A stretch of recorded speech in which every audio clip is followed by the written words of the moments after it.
Chris, what do you do when the national championship game is played and college football season is over? Like, what do you do, and kind of your overall take on the 2024 season? Well, I tell you, people ask me all the time, Swain, and football season in collegiate ranks, I guess Pro 2 never stops. And I'm already starting to take a look at next year. Spring ball will start at some places, middle of March. We're going to do I'm part of a group that's going to do a way too early look at the All-American teams in 2025. At this point, that's sort of an undertaking, sort of go back through and see who's coming back. There's so many transfers. We'll do some off-season stories, and I'll do some hoops, especially with the SEC. Can you believe 7 of the top 14 teams are from the SEC? And how ironic that in a year that the SEC, quote-unquote, was down in football, this may be the greatest year ever in basketball. Yeah, for sure. No doubt about that. You mentioned spring games, Chris. How do coaches around the country feel about spring games? Hate them. They feel about spring games the way you do about Alabama. Man, that's strong. That is real strong. I mean, and why play them? I don't see why do we even play spring? I mean, if you're going to do that, have scrimmages. Tennessee scrimmage, North Carolina, Alabama scrimmage, whoever. Somebody you're not going to play during the season, or hey, bring in an FCS team, or bring in a team and let have a situational scrimmage. And I know no one wants to get hurt in the spring game, but that's sort of a goal in the spring game, is not to show too much, not to get anybody hurt. And you've seen some teams just sort of do away with it, Swain. They have spring practice. Now, listen, spring practice is really important. I don't mean spring practice. You know that, man. You're identifying what young guys are ready, who's made what kind of leap during the off season. Maybe you're experimenting a little bit. You're going to play this kid. He played guard last year. You're going to play him some at tackle. There's all that type of thing going on in the spring. But the game itself is, I think it's almost gone the way of the Pro Bowl. Maybe they should have like who can throw the ball the longest and 40-yard dashes and just let the fans come out. Here's the other thing I had about spring games, and I don't know. I plead ignorance here. I don't know what Tennessee does anymore. The fact that schools charge fans to come to spring games is criminal. And you see a lot of times families that come to spring games, they'll come because they can't get tickets during the season. They can't pay $300 a pop or $200, whatever it is, to come to a ball game.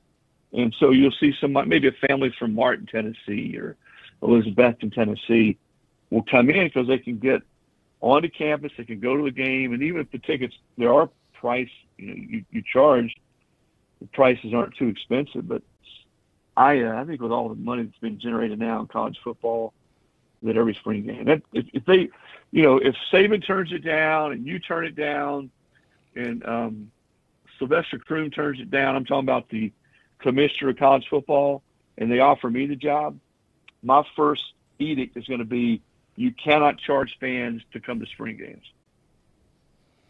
I would vote for Swain to be in that position, Chris, but that's no knock on you. I would love to see Swain take over. Yeah, I'll be biased. Well, that's why I mentioned his name first. Sure. I mentioned, if you notice, the order was Saban and then Swain. Right. Maybe they could be co-commissioners. I'd like to see that, actually. Saban and Swain. I'm sure we agree. I'd love to see them work together. Yeah. Hey, both have Alabama ties. That's true. Chris Low is with us, ESPN. He joins us each week thanks to Dead End BBQ. Speaking of items on the agenda, what stands out to you right now to monitor? There's the talk of what they're going to do about faking injuries. That conversation never stops. There's the 5-year eligibility discussion. There's talk of what the playoff format will be in the future. What are some of the main talking points right now, do you think, in looking at college football heading into 2025 and beyond? Yeah, next month they are going to talk a little bit more about the playoff format. I don't think they're going to get to well, actually, it's not a consensus. It's got to be unanimous among all the conference commissioners, among everybody on that board to tweak it right now, meaning they would take away the automatic bye for the 4 highest conference champions. Now, they are going to discuss it, but if you're on that board and you're a commissioner in the Mountain West or the ACC or whatever, are you going to vote to do away with that right now? Probably not. The Big 12. I think we're probably looking at 26 before something's done there. I do think we'll get Josh at some point to 5 years to play 5. I think that makes a lot of sense. You got a lot of and I know people are going to say, well, how quickly will that take effect? I don't know. I mean, you think about basketball, what that would do for kids and for schools like Tennessee with Zakai Ziegler and Jeremiah Meshack, could play a 5th year. Guys that aren't necessarily going to be NBA players. And of course you say that about Zakai and watch him go and play 10 years, make me look like a fool. But, it's going to be hard at his size. But I do think we will get to that point in college sports that you got 5 years to play. And now how does that affect everybody else? If you're a great player, if you're Jeremiah Smith or Ryan Williams or, those type of players, Lenore Sellers, you're not going to stay around for 5 years anyway. But some kids, the safety at Texas, who was a really good player, Michael Taft, he's coming back this year. I think he redshirted. So this will be his 5th year. So with NIL out there now and kids, well, you know what? I'm going to make a pact with you guys. Swain and I talked about this last Sunday. I'm not mentioning the phrase NIL anymore because it's not NIL. Let's just strike that from our vocabulary. With pay for play now in effect in college sports, you're going to get more guys that come back because they can get a lot of money that maybe would be a 2nd, 3rd, or 4th round draft pick, let's say in football. If they got a chance to come back and make $1 million, more than $1 million, then to me that becomes an even bigger deal if you get 5 to play 5. Because guys are getting paid now, big money. We've seen it. I don't believe all the figures out there. Call me skeptical. I got to see the contracts on some of these. You got to put it out in front of me. I want to see it.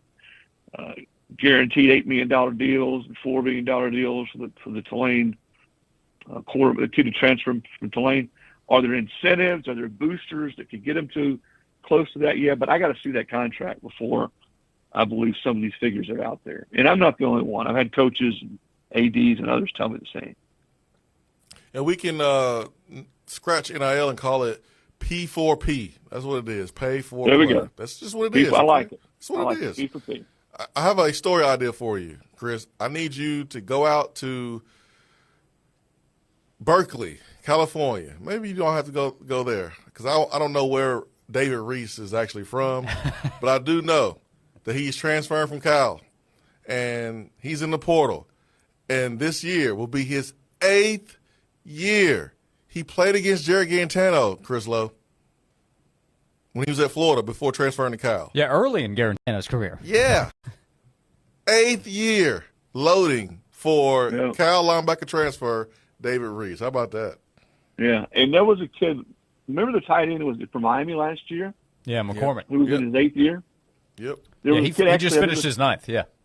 Yeah, I did a story on a kid at ETSU, Jared Folks, a few years ago, who played 8 years. He started at Nebraska and got a couple waivers and had the COVID year. You're starting to hear more of those stories right now. Guys that played for 7 and 8 years. And who knows, man? With the way it's going in college sports right now, maybe they'll open it up. Swain, maybe you've got some eligibility left. They'll let you go back and play. I don't. You can give them. No, on 3rd and 7th and 3rd and 6th and 3rd and 7th.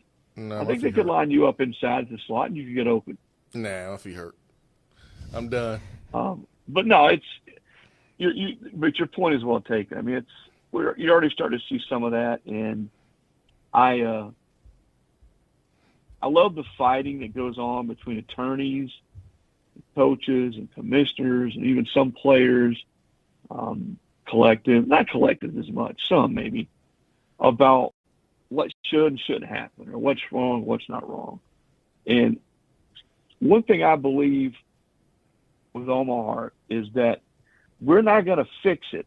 We're not going to fix this, what's going on right now, the calamity that we see in college sports, by going back and forth on the internet, by hoping that Congress. I mean, if you're waiting, I don't care if you're Nick Saban, if you're Danny White or whoever, if you're waiting for Congress to jump in and fix it, good luck, because it ain't going to happen. And if you think there's not more court battles coming with this revenue sharing model that's supposed to start in July, they're not, I'm sorry, you got your head in the sand.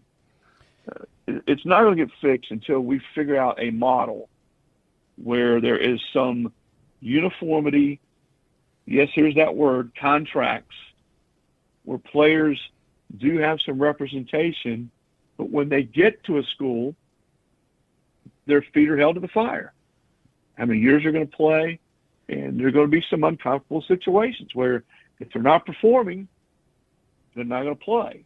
If they just say, hey, I'm not going to play the last 2 games, or I'm not playing the bowl game, well, you get your quote-unquote salary cut. You don't get your money. And I know that's an employment model. Well, that's sort of a bad word in college sports. But I don't see I'm not as smart as a lot of people out there.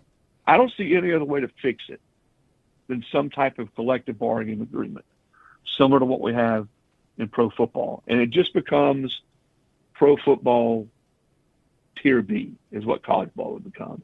I do think there would be, and already you're starting to see this, there's less emotional attachment from fans and fan bases to the teams because the names are changing constantly. And you can say that about the coaches too. Coaches come and go, but they're under contract, which is why I don't buy, what about this coach who left after the season? Well, he probably had a 4 or 5 or 10 or $12 million buyout that he had to pay or somebody had to pay.